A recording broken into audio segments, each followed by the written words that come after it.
Hey all.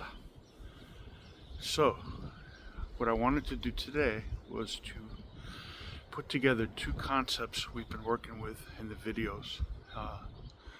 That of the pivoting movements and how they actually work towards fighting.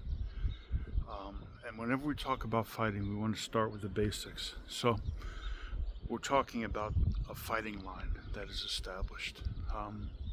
This gives us a point of reference. So, for example, when we get into the higher levels of movement strategies, simply taking an angle really just creates another line of attack. However, it's fairly easy for somebody to control that line of attack if there isn't any accounting for distance and timing. So you always want to consider those aspects and your vocabulary. Words have meaning. We had that little discussion. You want to be precise, and precision means we're talking about a line of attack, okay, that you're pivoting off of and on, rotating in relation to, moving in relation to, and setting up your distance in relation to, and your cyber chain, which means your anticipation of what will follow after each particular movement in an evolving conflict. So when we take something like let's start with a kukri. We were working with that a little bit, okay? It's very important to understand the differences in the centerline positioning based on how you're using the weapon. So initially, I'm in a position where I can make these cuts, okay? This is my center line. I may want to come over this way. It gives me rotation, okay? Without having to move my arm. When I move my arm, it becomes very obvious what I'm doing. On the other hand, if we're in a situation here and I just move this way, it can be relatively quickly, okay? By simply moving off my center line with rotational movement, okay? And this would be called a segmented movement, okay? Because I'm using one part of my body to move here. I'm basically setting my footwork so this foot is here and I can now pivot, okay, into that position, allowing me to make this cut and use this movement, okay? So that's one way.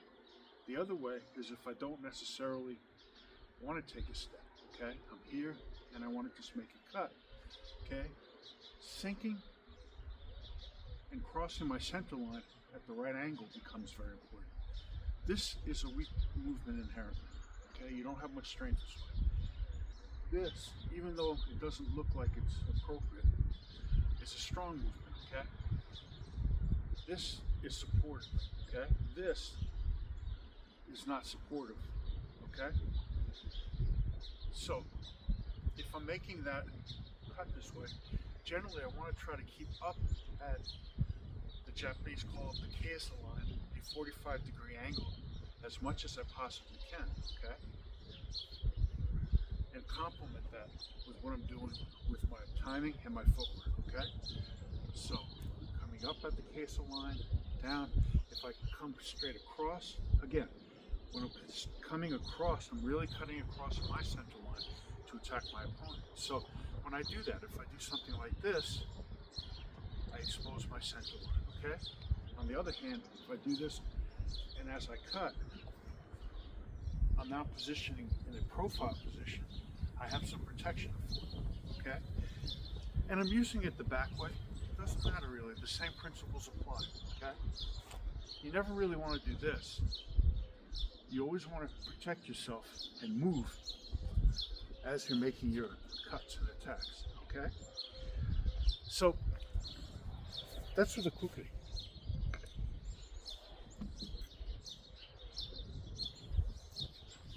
With a small stick that is between the length of a yubi bow and a han bow, it becomes a little bit more particular in the way that you have to handle the weapon. That is because when you're doing techniques where you're trying to hit with force, okay, you have to be able to both retain the stick and have a position so that the stick's momentum can stop, okay? Now, I'll show you why that's important. If I'm hitting here to try to whip the stick, this is a position where the stick can very easily slip out of my hand, okay? And if I'm hitting with something slightly longer, like a gun, okay, and using it in where I'm retracting some of the length, okay, if I do this, if I'm hitting here, this could be very bad, okay? So here, excuse me, there's a lot of roots here. This has to be in control. It has to have a point that it can settle upon for me to do that, okay? In this case, I'm simply using the points on my arm, okay? So that when I make someone attack that way, I can control the stick initially. And then I can maybe double entendre with the stick or something. That's okay too. What the hell? There's like this root right here. Anyway, so this positioning, okay?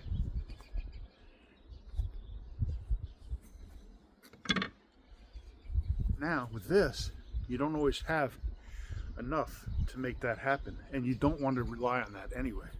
So it's important to understand that in this case, you need a fine motor movement to substantiate the rest of applying the techniques. You're here, this has to be closed, okay? So this never can slip, okay? This is very important to your ability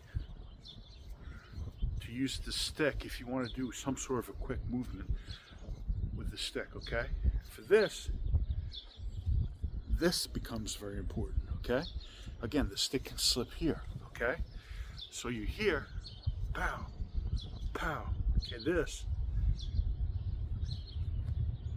well, I'm sure that the stick doesn't slip out of my hand, okay? Now, that's important because something like this, a lot of times you want to do quick movements to create a foil for somebody who might be cutting you, or to work your way into an attack to a more vital area. So that's one way of using that, in addition to moving across your own center line, like we discussed with the using the kukri as an example. But in this case, when you practice that, you have to make sure this positioning for this and this, okay, is sound, okay? One way to practice that is just through repetition. The other thing about this is the timing of when you're going to make contact. Very important principle, okay? You want to practice hitting something hard, and you will find relatively quickly that if you don't whip the stick around, you just do this, you don't really have any power. All your power pretty much goes back into the ground and back towards you, okay? So it's a timing, boom, of coming into and through your target and trying to catch your target, if possible, right on here, okay? Any bone target is an appropriate target for this, okay?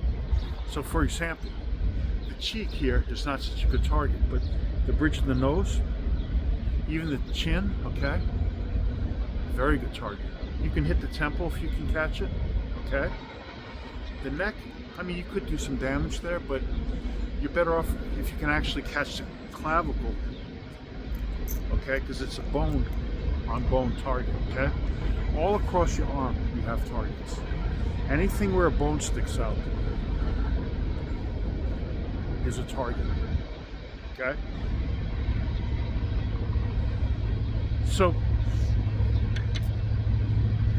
when you're practicing your pivoting, and when you're practicing your movements, use your center line as a reference point and understand the order of operations, okay?